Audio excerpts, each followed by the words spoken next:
Shalom Bapak Ibu yang dikasihi Tuhan. Puji nama Tuhan. Saat ini kita akan mulaikan ibadah kategorikal ministry. Saya mengajak Bapak Ibu sekalian, mari sama-sama kita berdoa. Terima kasih Bapakku yang baik. Pada hari ini Tuhan, kami mau mulaikan ibadah kategorikal ministry. Tuhan pimpin sertai ibadah kami ini. Kami menyerahkan kehidupan kami ke dalam tangan-Mu. Kami rindu Tuhan, menaikkan syukur kami, sembah kami hanya kepada Engkau. Terima kasih Bapa yang baik. Dalam nama Tuhan Yesus, haleluya, amin.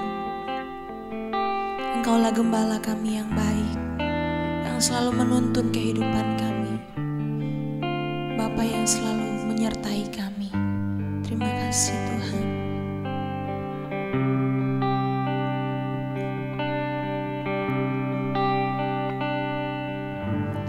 Engkau gembala yang baik, Kau menuntun hidupku, membawaku ke air tenang, menyegarkan jiwaku. Sekalipun ku berjalan dalam lembah kekelaman, tak akan gentar ku melangkah, sebab Engkau besertaku.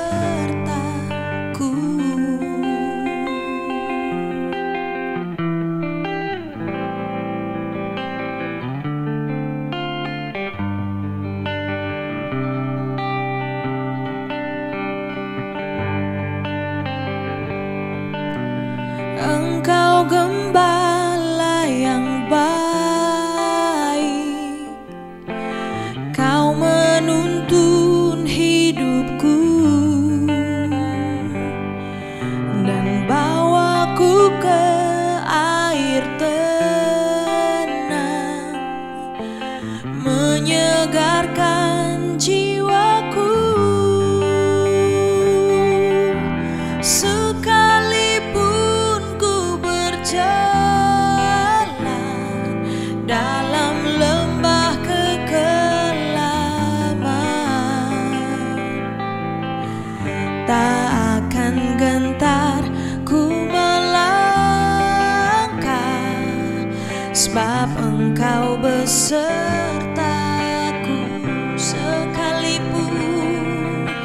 Sekalipun ku berjalan dalam lembah kekelaman, tak akan gentar ku melangkah, sebab Engkau besertaku. Sekalipun ku berjalan dalam lembah kekelaman, tak akan gentar ku melangkah, sebab Engkau besertaku.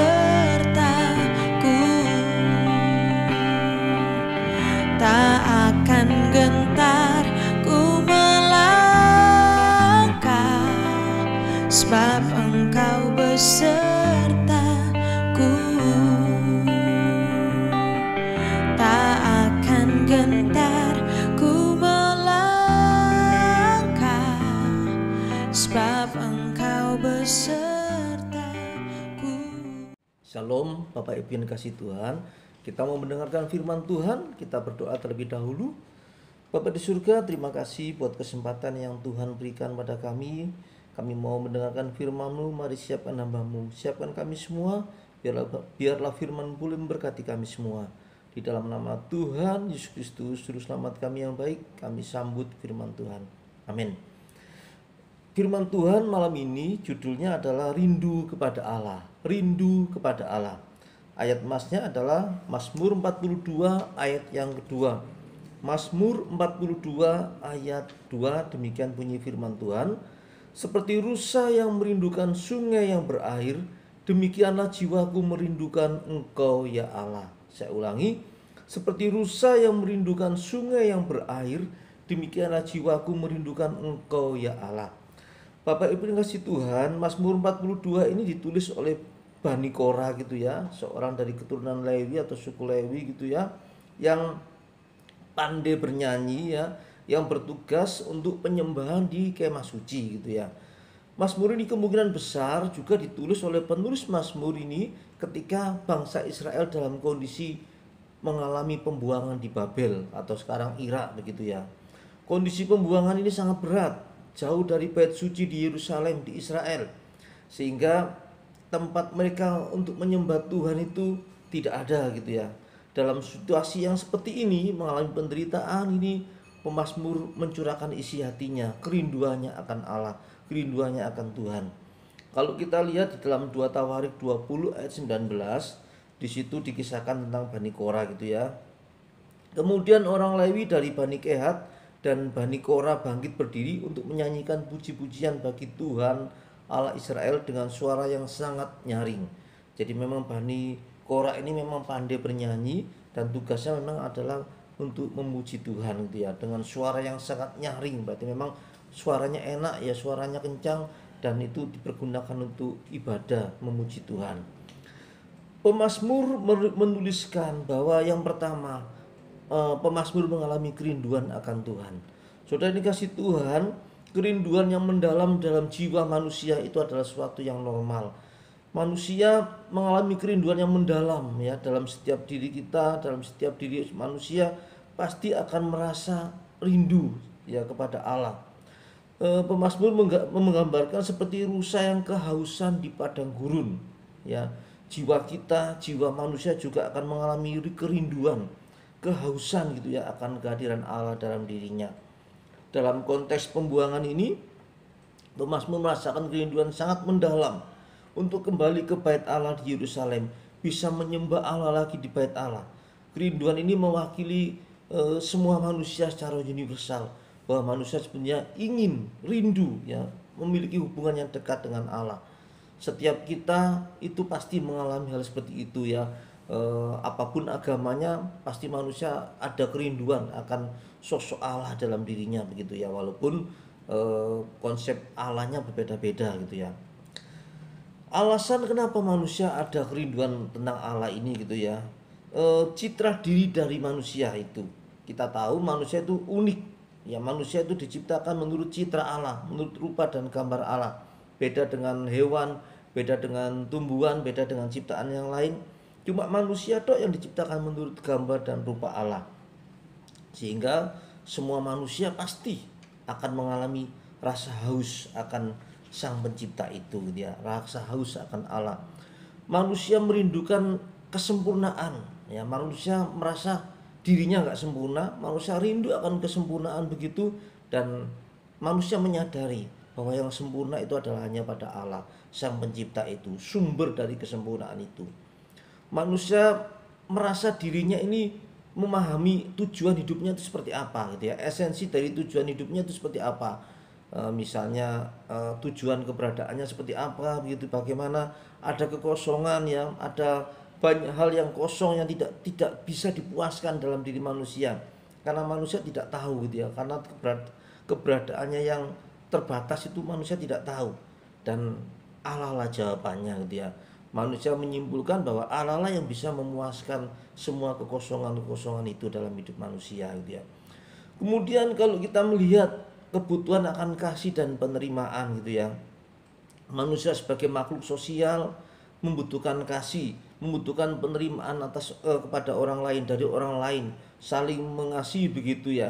Tetapi terkadang hubungan itu ada keterbatasan ya. Hubungan kasih antar manusia bisa ada keterbatasan. Tetapi kasih Allah yang sempurna, itu yang tanpa syarat, yang menerima manusia, itu yang bisa memuaskan manusia. Artinya hanya Allah saja yang sanggup menerima manusia itu apa adanya begitu ya. Manusia mungkin bisa mengecewakan kita, manusia bisa saling menyakiti gitu ya, cuma Allah saja yang tidak pernah menyakiti manusia, dalam arti anak-anaknya pasti selalu dikasihinya gitu ya. Ketika kita bersalah, ketika kita berdosa dan kemudian kita berbalik kembali kepada Allah, minta ampun, bertobat, Allah tidak pernah membenci kita, Allah tidak pernah menolak kita begitu ya, karena memang Allah sangat mengasihi kita gitu ya. Kemudian berkaitan dengan ketakutan akan kematian gitu ya. Semua manusia pada umumnya memiliki rasa takut akan kematian begitu ya, karena ketidaktahuan akan masa depan begitu, keterbatasan akan segala sesuatunya gitu ya. Maka Allah lah yang hadir sebagai sumber kekuatan. Hanya Allah yang memberikan kekuatan, keberanian, penghiburan, pengharapan bagi kita di saat kita menghadapi kesulitan, menghadapi ketakutan gitu ya. Maka Allah lah yang memuaskan itu semuanya. Naluri-naluri seperti inilah yang membuat manusia itu rindu akan Allah, butuh akan Allah. Ada intuisi spiritual ya, banyak orang merasa bahwa ada yang lebih besar dari diri mereka gitu ya, dan yang lebih besar itu adalah Allah gitu ya. Jadi melalui pengalaman-pengalaman mereka secara spiritual, mereka yakin akan keberadaan Allah itu gitu ya, dan mereka merasakan ya, rindu bertemu secara spiritual dengan Allah itu, karena hanya Allah yang memuaskan mereka, memuaskan keinginan mereka, kerinduan mereka. Yang kedua, jadi yang pertama, kerinduan akan Allah itu sesuatu yang alami gitu ya. Hampir semua manusia atau semua manusia itu pasti mengalaminya. Yang kedua, Tuhanlah sebagai sumber kehidupan. Dari Mazmur yang kita baca tadi gitu ya, seperti rusa yang merindukan sungai yang berair. Air itu adalah lambang kehidupan bagi seekor rusa di padang gurun yang kehausan. Maka Allah lah sebagai sumber kehidupan kita gitu ya. Ketika kita mengalami kerinduan akan Allah, berarti sebetulnya kita rindu akan kehidupan itu. Bangsa Israel yang dibuang ke Babel itu selama 70 tahun. Selama 70 tahun mereka dibuang ke Babel di Irak. Mereka jauh dari bait Allah. Mereka jauh dari kehidupan ibadah kepada Allah. Maka wajar, sangat wajar mereka mengalami kerinduan ini, seperti yang dialami oleh pemazmur ini gitu ya. Yeremia 25 ayat 11 sampai 12, di situ dikatakan, dan seluruh negeri ini akan menjadi reruntuhan, suatu tempat sunyi, dan bangsa-bangsa ini akan melayani Raja Babel 70 tahun lamanya gitu ya. Jadi pemazmur merasakan itu ya, bahwa ketika dia mengalami pembuangan ke Babel ya, mengalami penderitaan yang dialami juga oleh bangsanya, pemazmur merasakan rindu bisa kembali beribadah kepada Tuhan, kepada Allah di bait Allah gitu ya. Karena Allah lah yang menjadi sumber kehidupan bagi mereka gitu ya. Nah, yang terakhir, bagaimana respon kita terhadap kerinduan akan Allah ini? Maka ketika kita rindu akan Allah, ya jangan dibiarkan saja. Kita harus merespon ini dengan hal yang positif. Kita bisa datang kepada Tuhan melalui doa, melalui pembacaan Alkitab, melalui persekutuan dalam ibadah dengan sesama kita, sesama orang percaya. Maka kita akan mengalami perjumpaan dengan Tuhan. Kita akan dikuatkan kembali ya, rohani kita akan dihidupkan kembali, iman kita mungkin yang tadinya lemah bisa dikuatkan kembali gitu ya. Jadi kita harus isi kerinduan akan Allah ini dengan respon yang positif, datang kepada Tuhan. Allah tidak pernah menolak kita. Allah bukan seperti manusia ya, kan kita sering lihat ada cerita bagaimana orang tua dan anak bisa bermusuhan begitu ya, orang tua tidak mengakui anaknya lagi. Allah tidak pernah. Allah itu bagaikan seorang ayah dalam perumpamaan anak bungsu yang terhilang itu ya. Bagaimana ayahnya itu menunggu tiap sore manakala anaknya pulang, dan begitu terlihat anaknya pulang dengan sukacita sekali. Sang ayah menyambut anaknya yang muda, mungkin udah lusuh, udah kumal gitu ya, udah compang-camping ya, bahkan sepatu aja tidak pakai gitu ya, tidak punya, tidak memakai, sehingga akhirnya ayahnya tadi memberikan pakaian, memberikan sepatu, dan menyambut dia dengan pokoknya dianggap sebagai anak lagi begitu ya, walaupun anaknya sudah melakukan sesuatu yang mungkin menyakiti hati ayahnya gitu ya. Allah seperti itu. Allah selalu rindu kita datang kepada Tuhan. Sebagai anak Tuhan, firman malam ini mengingatkan kita, Allah itu rindu pada kita. Dan jika kita ada kerinduan, dan bukan jika, harus kita harus ada kerinduan akan Allah, dan kita datang kepada Tuhan, maka Allah akan memuaskan kita. Jadi kita isi respon ini dengan datang kepada Tuhan, dan sungguh-sungguh menyembah Tuhan, sungguh-sungguh beribadah kepada Tuhan, membaca firman Tuhan, membaca Alkitab, merenungkannya gitu ya. Maka iman kita akan dikuatkan lagi, kekosongan hati kita akan diisi oleh kasih Allah gitu ya. Mazmur 42 ini mengajarkan kepada kita bahwa kerinduan akan Allah itu alami gitu ya, dan mengingatkan bahwa Tuhanlah itulah sumber ya, sumber kehidupan yang akan memuaskan kerinduan kita, bahkan bukan hanya memuaskan, mengisi ya kekosongan hidup kita itu. Karena pasti semua orang ada kosong dalam hatinya ketika Allah tidak ada dalam dirinya gitu ya. Dan kekosongan itu cuma bisa diisi oleh Allah. Ingat, kita diciptakan segambar dan serupa Allah. Artinya ada roh Allah yang dihembuskan dalam diri kita. Maka hanya Allah sendirilah ya yang bisa memuaskan roh kita. Apapun tidak bisa memuaskan kita kecuali Allah sendiri gitu ya. Jadi Mazmur ini mengajarkan kita mengenali akan kerinduan kita. Ya, kita perlu jujur dalam diri kita sendiri, mengakui bahwa kita ini rindu akan Allah ya. Kita harus sungguh-sungguh aktif mencari Allah dalam kehidupan sehari-hari gitu ya. Artinya kita beribadah tidak hanya sekedar rutinitas. Kita mencari Tuhan dengan sungguh-sungguh. Kita menghargai hubungan kita dengan Tuhan ya. Karena hubungan Tuhan itu yang paling berharga dalam hidup ini gitu ya. Ketika kita merasa kosong, ingat bahwa Tuhanlah sumber yang memenuhi kekosongan kita itu. Ketika kita menghadapi kesulitan, carilah kekuatan, carilah pertolongan dari Tuhan. Ketika kita merasa jauh ya, jauh dari Tuhan, sudah mulai lupa Tuhan ya, mari kembali kepada Tuhan. Jangan takut, jangan sungkan, jangan ragu-ragu gitu ya. Karena Tuhan dengan kasih-Nya akan selalu menerima kita gitu ya. Akan selalu mengasihi kita ya. Pokoknya jangan meninggalkan Tuhan. Kemudian kita lihat tokoh-tokoh Alkitab yang ketika mengalami perjumpaan dengan Tuhan, hidupnya berubah. Nikodemus ya, Nikodemus seorang pemimpin agama Yahudi yang datang kepada Tuhan Yesus malam-malam ya, malam hari, karena mungkin takut diketahui oleh orang Yahudi lagi karena dia adalah pemimpin agama gitu ya. Tapi karena dia rindu akan kebenaran, rindu ingin mengenal Allah lebih dalam lagi, dia datang menjumpai Tuhan. Dia adalah seorang Farisi gitu ya, seorang anggota Sanhedrin ya, majelis agama Yahudi, memiliki kedudukan sosial yang tinggi, dihormati dalam masyarakat Yahudi. Kemudian dia sangat taat pada hukum Taurat, tradisi-tradisi leluhur dia lakukan. Kemudian ia pasti mempelajari kitab suci dengan mendalam, karena pemimpin agama Yahudi, seorang guru Yahudi, seorang Farisi, pasti memiliki pengetahuan yang luas tentang agama Yahudi gitu ya. Tetapi dia merasa ada kurang dalam dirinya ya, sehingga dia berdatang kepada Tuhan. Dan setelah datang kepada Tuhan, dia menjadi pengikut Tuhan Yesus secara diam-diam ya, karena takut reaksi dari sesama orang Yahudi atau sama orang Farisi. Bahkan dalam Yohanes 7 ayat 50 sampai 52 dikisahkan bagaimana dia juga membela Tuhan Yesus di hadapan Sanhedrin gitu ya. Kemudian dia salah satu yang mengurus jenazah Tuhan Yesus ya, mayat Tuhan Yesus bersama Yusuf dari Arimatea.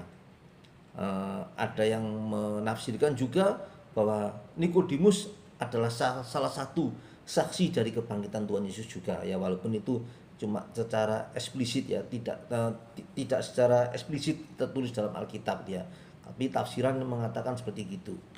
Sakeus ya, Sakeus itu seorang pemungut cukai yang kaya raya, tapi dia merasa ada yang kosong dalam dirinya juga gitu ya, sehingga dia rindu berjumpa dengan Tuhan, rindu melihat Tuhan sampai harus manjat pohon gitu ya. Dia kaya raya, tapi dia juga dibenci oleh orang Yahudi gitu ya, karena dia dianggap sebagai pengkhianat ya, karena memungut cukai dari bangsanya sendiri diserahkan kepada bangsa penjajah Romawi. Dia kaya raya karena diperkirakan dia mengambil keuntungan dari pekerjaannya, mungkin menarik lebih begitu ya. Dia kemungkinan hidup dalam kemewahan dan kesenangan duniawi sebelum mengenal Tuhan. Setelah bertemu dengan Tuhan Yesus, setelah mengenal Tuhan Yesus, dia berjanji mengembalikan 4 kali lipat harta yang telah dirampasnya gitu ya. Dia menyambut Tuhan Yesus dengan sukacita di rumahnya, dan kemungkinan besar dia juga menjadi pengikut Tuhan Yesus ya, ikut dalam pemberitaan Injil gitu ya. Itu pun juga tidak tertulis secara tertulis dalam Alkitab dia, tapi penafsiran ada yang menulis seperti itu. Maria Magdalena, sebelum mengenal Tuhan Yesus, dia adalah wanita perempuan yang kerasukan roh jahat, ya, Lukas 8 ayat 2. Tapi Tuhan Yesus sudah mengusir 7 roh jahat itu dalam dirinya. Kemungkinan besar Maria Magdalena ini memiliki masa lalu yang kelam, dianggap sebagai orang yang berdosa dalam masyarakat. Tetapi setelah dibebaskan dari kuasa jahat, ia menjadi pengikut Tuhan Yesus yang setia, gitu ya. Sesudah mengenal Tuhan Yesus, dia adalah termasuk salah satu perempuan yang melayani Tuhan Yesus dan murid-muridnya. Lukas 8 ayat 3. Ada di antara, termasuk salah satu saksi juga yang pertama kali mengunjungi kubur Tuhan Yesus saat kebangkitan, ya. Artinya menjadi salah satu saksi dari kebangkitan Tuhan Yesus, ya.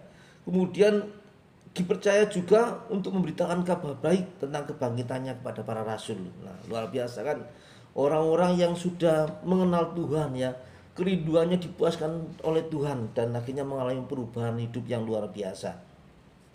Ketiga tokoh tadi mewakili berbagai tokoh Alkitab, ya, dengan latar belakang orang Farisi yang taat agama, gitu ya, orang pemungut cukai yang berusaha mencari kebenaran, dan orang yang berdosa. Semuanya mengalami kerinduan akan Tuhan, dan ketika berjumpa dengan Tuhan, hidupnya dipulihkan, hidupnya diubahkan dan dipuaskan, gitu ya. Tidak ada kata terlambat untuk datang kepada Tuhan, ya. Ketika kita rindu, ketika kita merasa jauh dari Tuhan, mari datang pada Tuhan. Sekali lagi, Tuhan tidak pernah menolak kita, ya. Tuhan tidak pernah menolak menerima anaknya yang kembali bertobat, gitu ya. Tuhan dengan kasihnya akan selalu menerima kita, gitu ya. Yang penting pokoknya kita jangan mempermainkan kasih karunia Tuhan. Ada cerita, ya, ini hanya ilustrasi saja, ya. Ada cerita, katakanlah namanya Tony, gitu ya. Tony ini seorang pria karier yang sukses, gitu ya. Kehidupannya sempurna, ya, tampak sempurna, karirnya cemerlang, ya, gajinya tinggi, ya. Pertemanannya juga luas, lingkungan pertemanannya luas, gitu ya. Tapi di balik gemerlapnya kesuksesannya, Tony merasa ada yang kurang, gitu ya. Ia seringkali merasa kosong dalam hidupnya, hampa, gitu ya. Walaupun mungkin di sekeliling banyak teman-temannya, hidup dalam pesta pora begitu, tapi dia ada rasa kosong dalam dirinya. Ada kehampaan dalam dirinya yang mendalam, begitu ya. Dan suatu malam dia menatap ke langit, begitu dia lihat bintang-bintang, dia merasakan kerinduan yang mendalam akan Tuhan, gitu ya. Dia bertanya-tanya makna hidup dan tujuan hidup yang sebenarnya, ya. Sejak saat itu Tony mulai mencari jawaban, ya, kembali kepada Tuhan. Dia kembali rajin beribadah, dia kembali rajin membaca Alkitab, rajin berdoa. Pokoknya kegiatan ibadah gereja sering dia ikuti. Dan seiring dengan perubahan waktu, Tony merasakan perubahan hidupnya, ya. Dia tadinya yang kosong merasa ada damai, merasa ada sukacita, merasa prioritasnya juga berubah. Kalau dulu prioritasnya itu karir, prioritasnya itu kerja, tetapi setelah menemukan kembali Tuhan, ya, imannya kembali dihidupkan, ya, dia menyadari bahwa yang paling penting itu bukan hanya kerja, bukan hanya karir, tapi yang paling penting itu adalah Tuhan, ya. Dia juga lebih menghargai kehidupan pertemanannya, keluarganya, pelayanan kepada sesama, itu dia lebih merasakan menghargainya, lebih ada sukacita yang dialaminya. Dia juga bisa mengalami ketenangan batin, ya, ketika dia berdoa, dia merasakan sungguh-sungguh Tuhan hadir beserta dia, gitu ya. Ada perubahan hidup yang nyata dalam hidup Tony, gitu ya. Ketika Tony mengalami kerinduan akan Tuhan, dan Tony meresponnya untuk datang kembali kepada Tuhan, sungguh-sungguh datang kepada Tuhan, sungguh-sungguh mencari Tuhan, dan Tony merasa dipuaskan oleh Tuhan. Melalui firman malam ini kita diingatkan, kerinduan akan Tuhan, kerinduan akan Allah itu ada dalam diri kita masing-masing. Mari kita isi dengan benar, mari kita isi dengan sungguh-sungguh datang kepada Tuhan, baca firman Tuhan dengan sungguh-sungguh, ibadah dengan sungguh-sungguh, cari Tuhan, maka hidup kita akan dipuaskan. Kita tidak akan ada apapun yang bisa memuaskan kekosongan dalam diri kita kecuali Tuhan sendiri. Karena dalam diri kita ada roh Tuhan, maka hanya roh Allah sendiri, Roh Kudus sendiri yang bisa memuaskannya. Mari masing-masing kita menyadari ini. Masing-masing kita ini kembali rindu kepada Tuhan dan kembali datang kepada Tuhan. Karena Tuhanlah sumber kehidupan kita, ya. Hanya Tuhanlah yang bisa memuaskan hidup kita. apapun ya, mungkin liburan kemana, acara televisi atau film apapun, itu mungkin hanya bisa memberikan kesenangan sementara. Tetapi kedamaian, sukacita yang sejati ya, kesenangan yang sejati itu bisa kita dapatkan ketika roh kita berjumpa dengan roh Tuhan. Ada hubungan yang dekat dengan Tuhan, ada hubungan yang begitu dekat dengan Tuhan. Ketika kita menyembah Tuhan, ketika kita berdoa, kita merasakan Tuhan menjamah kita, Tuhan hadir bersama dengan kita. Itu sukacita yang luar biasa. Dan pasti ada perubahan hidup yang kita alami, ada perubahan tujuan hidup yang kita alami. Demikian firman Tuhan, biar menjadi berkat, menjadi kekuatan buat kita semua. Kita tundukkan kepala, kita berdoa. Terima kasih ya Tuhan buat firman malam ini. Biarlah firman bukan hanya kami mengerti, tapi mampukan kami melakukannya, mempraktikannya dalam hidup kami. Biarlah firman menjadi kekuatan buat kami semua. Di dalam nama Tuhan Yesus Kristus kami bersyukur dan berdoa. Amin. Tuhan berkati kita semua.